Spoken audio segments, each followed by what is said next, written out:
Break के बाद आपका खैर मकदम है। क्राइम ब्रांच की टीम की कोशिशों को कामयाबी हासिल हुई है। इंसानी स्मगलिंग का शिकार खवातीन को क्राइम ब्रांच ओमान से वापस लाने में कामयाब हुई है। क्राइम ब्रांच ने इंसानी स्मगलिंग का शिकार हुई खवातीन की निशानदेही की और उन्हें वापस लाने की कोशिश लगातार करती रही और कामयाब भी हुई। कानपुर के कमिश्नर असीम अरविंद ने इस मामले में जानकारी फराहम की।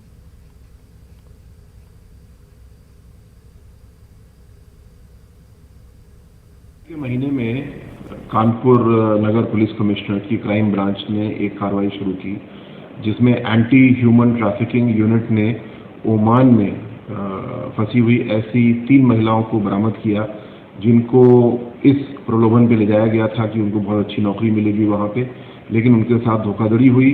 उनको टूरिस्ट वीज़ा पे ले जाया गया और वो वहाँ पे फंस गए जाकर के। इस प्रकार लगातार ये क्रिया चल रही है और पूरे देश में भिन्न भिन्न राज्यों में ओमान से महिलाओं को वापस लाया गया है और वहां पहुंचाया गया है।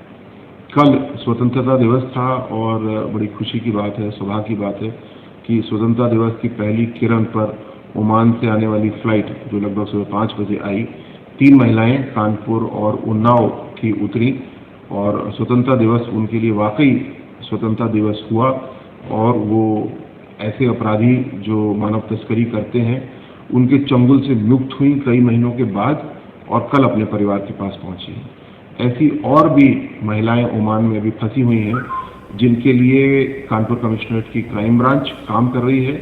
इसमें विदेश मंत्रालय और हमारी एम्बेसी ओमान की उनका भरपूर सहयोग इसमें मिला है, जिसके लिए हम बहुत आभारी हैं।